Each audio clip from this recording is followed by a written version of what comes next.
Okay, before we jump into this course, there's a few things we need to make sure that we're paying attention to, just in the odd case that things aren't going as we want. And so the first thing we want to talk about is pain.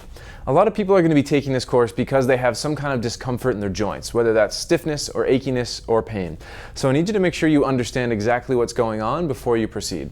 So first, this is not a course designed to address new pain. So if you have something that has just come on recently in the last few weeks, days, or even months sometimes, it's really important that you know why you have that pain before you proceed.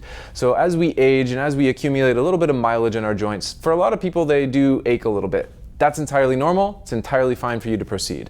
But if you have a pain that you haven't had before, even if you don't know exactly where it came from, it's really important that you seek medical care to make sure you clarify that and know exactly what it is so that you can understand whether or not exercising is the right solution for it. Next, you should probably understand how that pain should feel and change over time.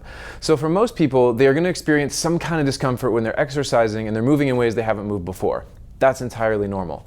But what should happen is if you have some kind of pain or discomfort during the exercises that you haven't normally had, it should disappear very shortly thereafter. What should not happen is that you get a discomfort somewhere in your body and it stays around for days afterwards. That usually means that we have some kind of injury that was waiting for this to happen, or we have something that was sitting there before that this just put it over the edge, or maybe it means that you went a little too hard, a little too fast, just came out of the gates a little too hard. So, if it turns out you get some kind of pain or discomfort during this course that you've never had before, and it sticks around, especially until the next day, it's really important that you dial it way back, and we'd prefer if you get a medical clearance before you continue doing this course. Most pains that we get, they will disappear, and as we warm up and as we exercise, they usually feel better. But if you push it too hard or do something that doesn't agree with your body, there's a chance that you'll cause yourself some kind of pain or discomfort that will last longer, and that's the stop sign for us. You need to make sure that you get that looked at before you continue.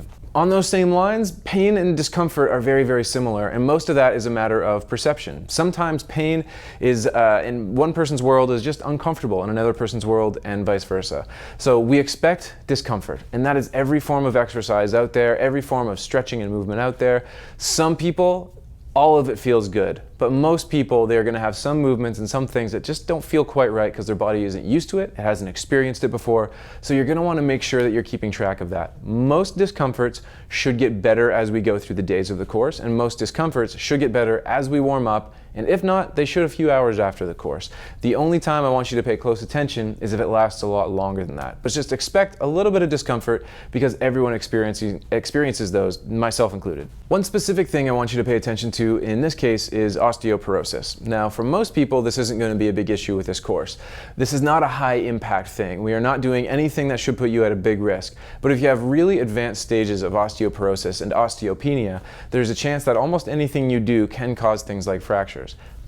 So when we get to parts of the course where we have things like using a massage ball, and we're pushing into areas in our ribs and we're pushing into areas in our shoulders, it's very important if you have osteoporosis that you go very slowly. It is very unlikely you're going to cause any problems, but when you have osteoporosis, pressure put into the body in any way that it's not used to can cause us some problems. So you need to make sure that if you're dealing with osteoporosis, you start very gently just to make sure that you're not going to cause any problems as you go.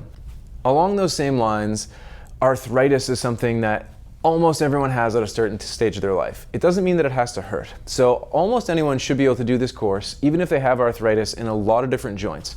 But the ones that I do want you to pay attention to are the types of arthritis that are specifically caused by autoimmune problems or inflammation. So the most common ones would be rheumatoid arthritis or gout.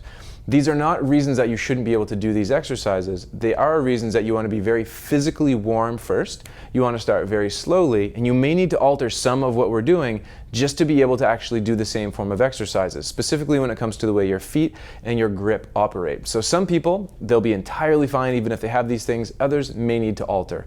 So if it turns out that you have an inflammatory arthritis or an autoimmune arthritis, it's really important that you understand that you can alter however you need to make it comfortable for you and so that you can hold on to the types of resistance that we're using.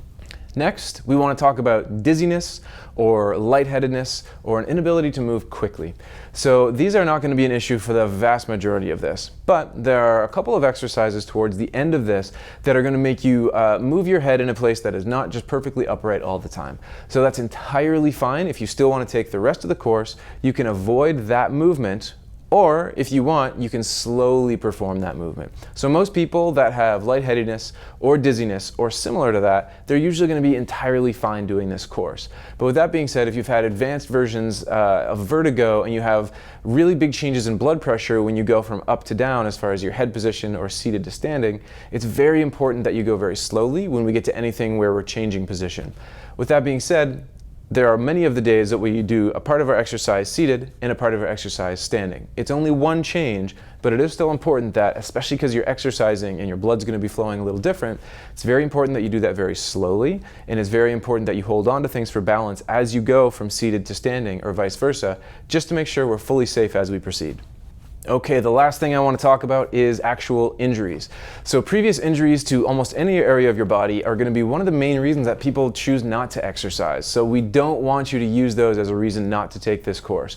So whether or not it is a wrist injury, shoulder injury, maybe you've had a knee replacement, maybe you've had a hip problem, whatever it might be, there are a lot of different injuries that can happen to a human in the run of their lifetime, and as we age, they tend to change a little bit.